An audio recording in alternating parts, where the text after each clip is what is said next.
우리의 최대 무기는 기도라는 것 아닙니까? 기도, 강력한 무기이죠. 우리 손에 쥐고 있는 것이 바로 기도라고 하는 강력한 무기. 어떤 핵을 쏘아 올리는 핵 단추보다도 더 강력한 무기가 우리들 손에 있습니다. 그것은 우리가 하나님께 기도할 수 있다고 하는 것입니다. 기도할 수 있는데 왜 걱정하십니까? 기도할 수 있는데 왜 염려하십니까? 염려되는 일이 있거들라, 걱정되는 일이 있거들라 하나님께 기도하십시오. 그러면 하나님께서 우리 모든 기도를 응답해 주실 줄로 믿습니다. 시편 63편은 다윗의 시입니다. 다윗이 유다 광야에 있을 때 쓴 시이죠. 그 광야에서 다윗은 참으로 어려운 시절을 보냈습니다. 오늘 1절 말씀 보니까 물이 없는 그런 상황이죠. 그럼에도 불구하고 다윗은 하나님을 찬양하는 것을 볼 수가 있습니다.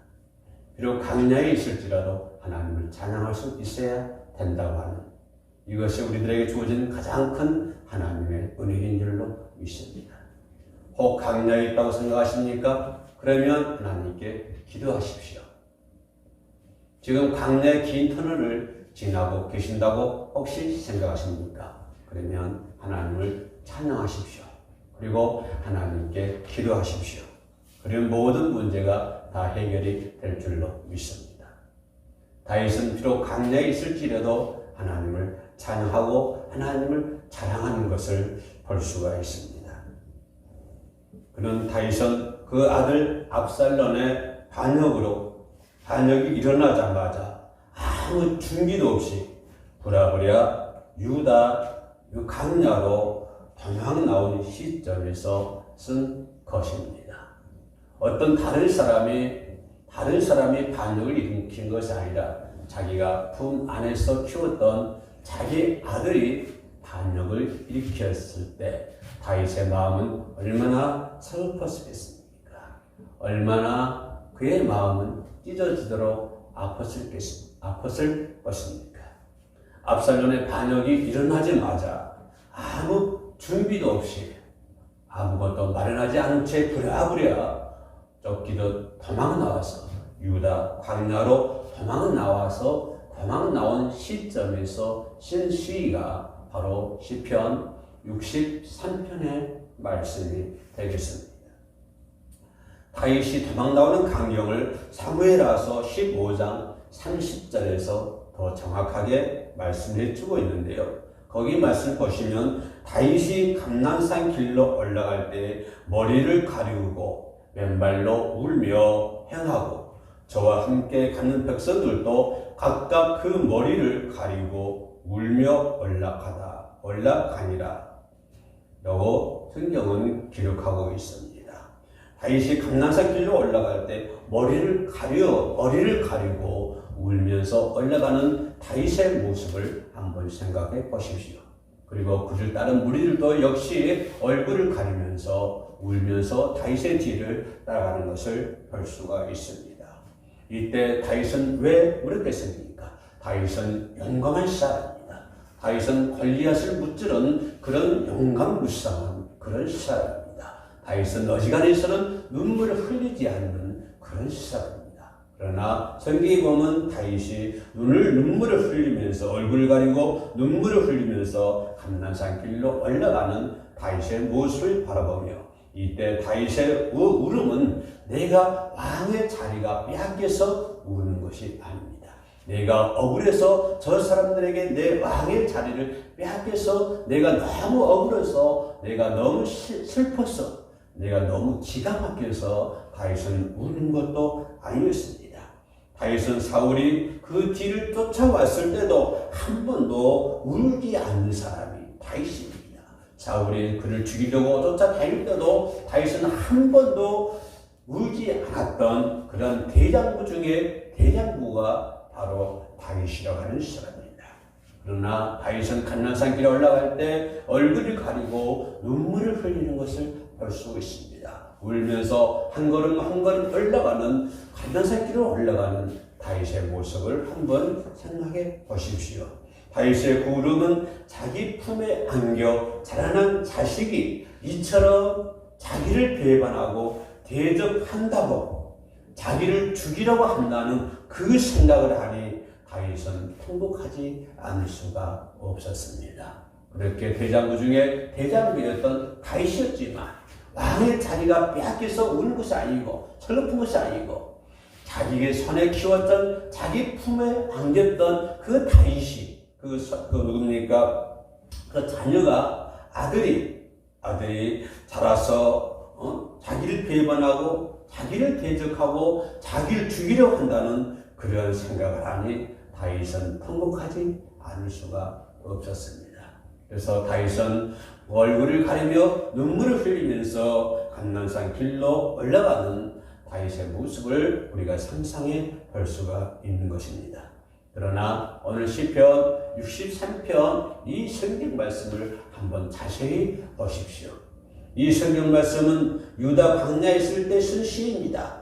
아들 압살롬이 반역이 일어나자 아무것도 준비하지 않는 상태에서 부랴부랴 광야로 도망 나와서 쓴 시가 바로 시편 63편입니다. 이 시를 자세히 보면 다윗이 광야에 있다는 생각이 들지 않을 정도로 그 내용이 아주 밝고 밝은 모습인 것을 볼 수가 있습니다. 물론 1절, 1절에서는 좀 어두운 면도 있기는 있습니다만, 그러나 시편 63편 전체를 이렇게 보면은 정말 다윗이 쫓겨나온 사람처럼 느껴지지 않습니다. 정말 다윗이 아무것도 없는, 물도 없는 그런 광야에서 고생하고 있는 다윗이라고 비춰지지 않습니다. 왜냐하면 시편 63편은 너무 밝고 밝은 모습을 우리들에게 비춰주고 있습니다. 물론 광야의 환경은 1절의 말씀 보면 물이 없어 마르고 공피반 땅이었다라고 오늘 본문에서 1절에서 말씀을 주고 있습니다. 그러나 그 다음부터는 기름지고 젖과 꿀이 흐르는 땅에 있는 것 같이, 아주 훌륭한 젖과 꿀이 흐르는 땅에 있는 것 같이, 기름이 가득 차 있는 그런 땅에 있는 것 같이 다윗은 영적으로나 육적으로 너무 만족해 한 것을 우리는 오늘 본문에서 바라볼 수가 있는 것입니다. 1절에는 어려움이 있었습니다만, 그러나 그 다음부터 이어지는 성경 말씀은 다윗이 너무 영적으로나 육적으로 충만한 상태임을 우리에게 보여주는 것이죠. 3절 말씀 보니까 주를 찬양하고요. 또 4절 보면 손을 들어 주를 찬양하고, 5절 말씀 보면 기름진 것을 먹은 것 같이 영원히 너무 만족하다라고 다윗은 고백을 하고 있습니다. 한번 생각해 보십시오.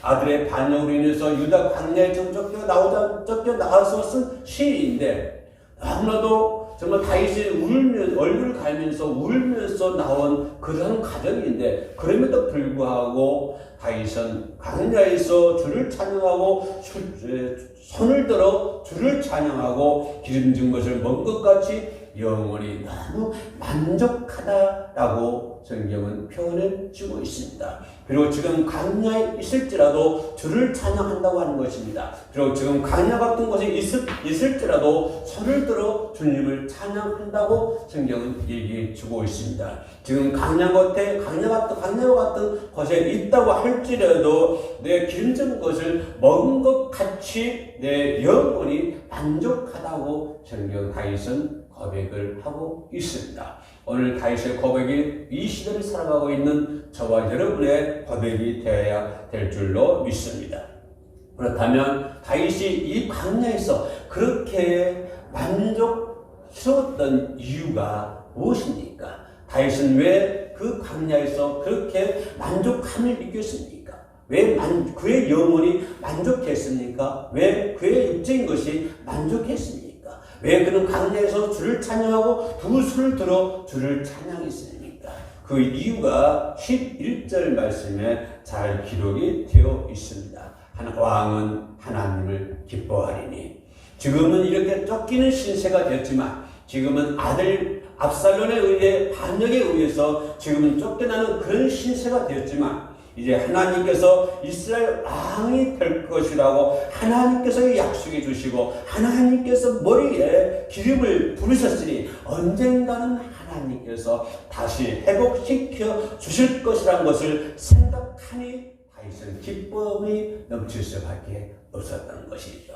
하나님의 약속을 생각하니 다윗은 기쁨이 넘쳤습니다. 지금은 시험하고 지금은 어렵고 힘든 상황이지만은, 지금 물이 없는 광야이지만은, 그러나 그럼에도 불구하고 다윗은 하나님을 생각하고, 하나님께서 왕은 뭡니까? 하나님을 기뻐한다. 하나님을 기뻐하리니 이스라엘 왕이 될 것이다.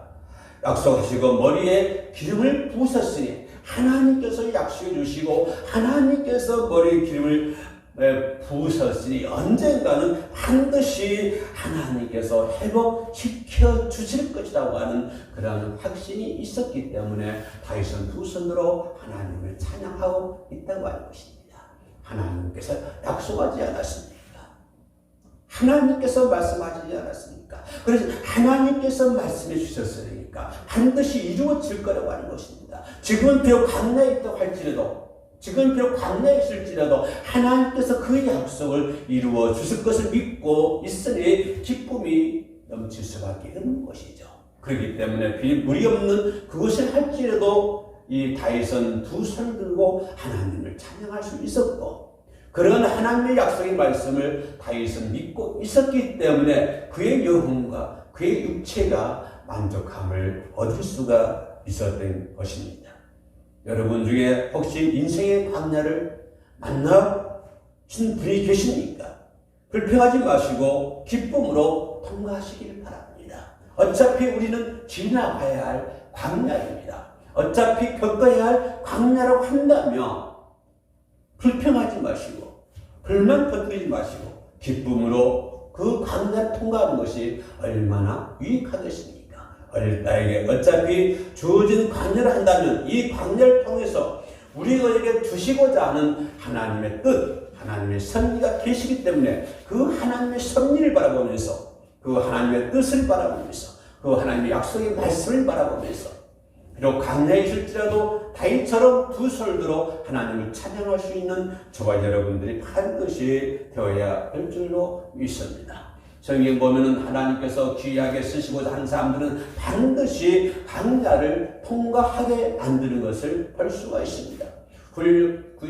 성경에 나오는 훌륭한 사람들은 모두가 광야를 통과하는 것을 볼 수가 있습니다. 이것은 하나님께서 귀하게 쓰기 위해서, 하나님께서 귀하게 사용하기 위해서 그 사람을 광야로 하는 것을 통과하게 만드는 것을 볼 수가 있습니다. 그렇다고 한다면 혹 여러분들이 광야를 지금 통과하고 계신다고 생각하십니까? 그러면 그러면 기뻐하십시오. 즐거워하십시오. 하나님을 찬양하십시오. 반드시 하나님은 여러분을 크게 사용하여 주실 줄로 믿습니다. 여러분을 크게 사용하시기 위해서 하나님은 광야라고 하는 그런 터널을 지나게 만드는 것입니다.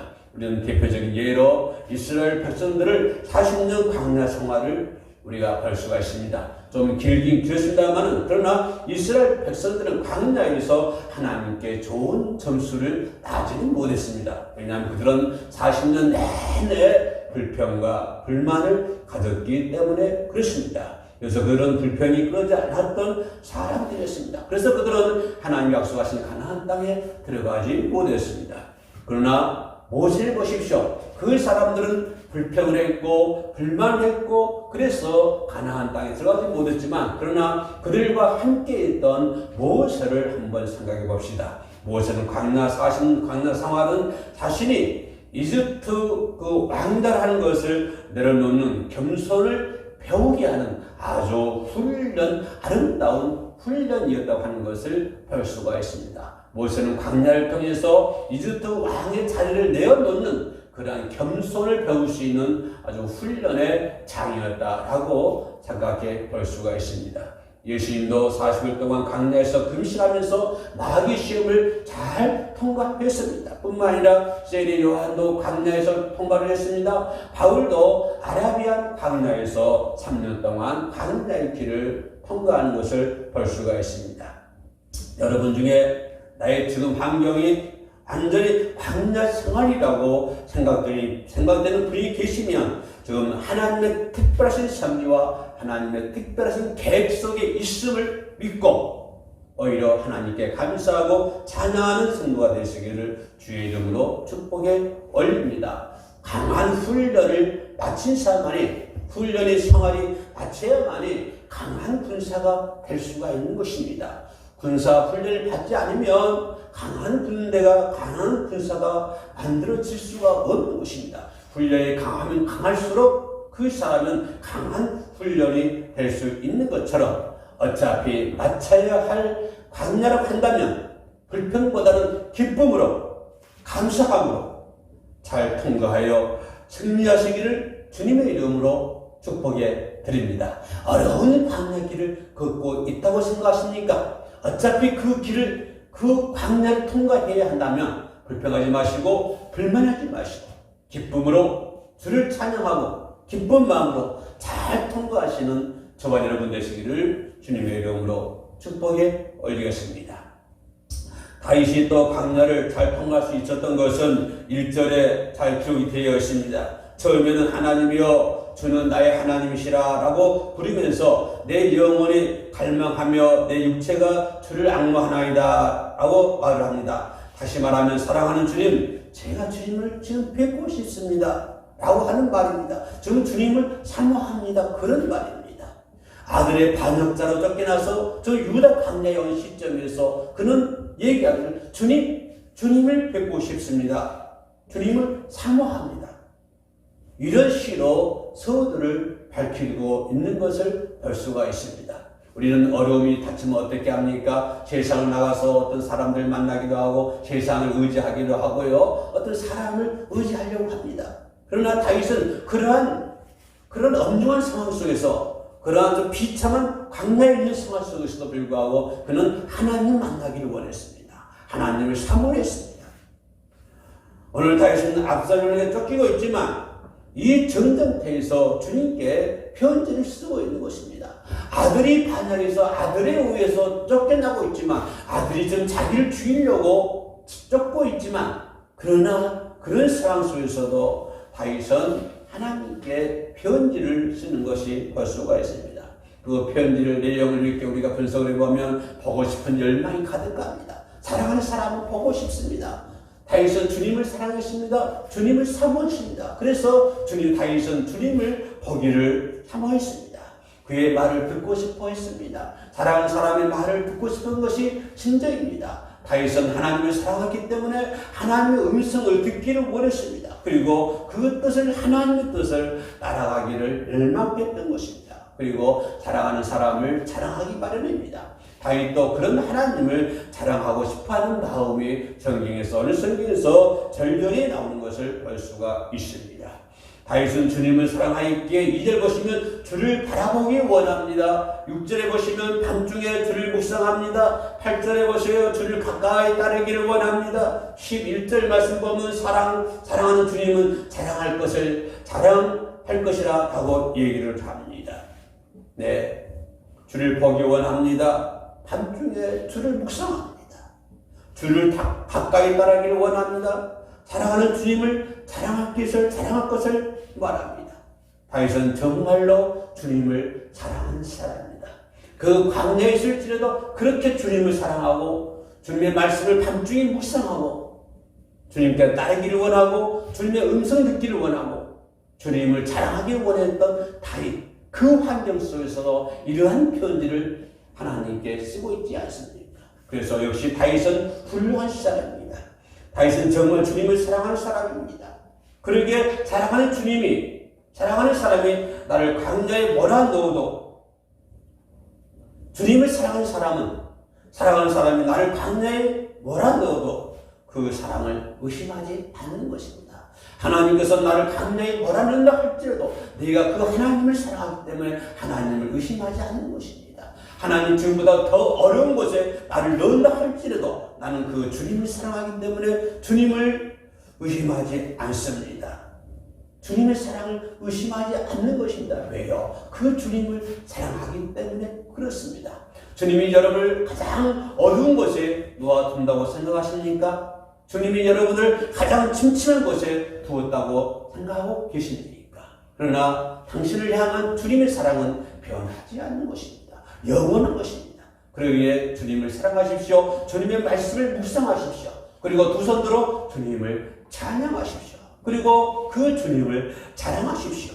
내가 비록 다윗처럼 광야에 있을지라도 주님을 자랑하는 사람, 내가 비록 광야 같은 곳에 있을지라도 주님을 사랑하고 주님을 사모하며 주님의 말씀을 밤중에 묵상할 수 있는 저와 여러분들이 반드시 되어야 될 줄로 믿습니다. 여러분들의 믿음이 장성한 분량에 이르기를 원하시면 분명 이러한 훈련을 하나님께서 시킬 것입니다. 그럼 그런 훈련이 있다 한다면 불평과 불만하지 말고 기쁜 마음으로 감사한 마음으로 그 훈련을 임해 성숙한 주의 군사가 되시기를 주의 이름으로 축복해 올리겠습니다. 기도하시겠습니다. 믿음 없이는 하나님을 기쁘시게 할 수 없다고 했으니 우리가 장성한 믿음으로 훈련되어져 주님을 기쁘시게 할 수 있는 저희들이 되게 하여 주시옵소서. 비록 광야 같은 곳에 있다 할지라도 주님을 찬양하고 감사하는 마음으로 주님을 사모하는 자가 되게 하여 주시옵소서. 예수님의 이름으로 기도드립니다. 아멘.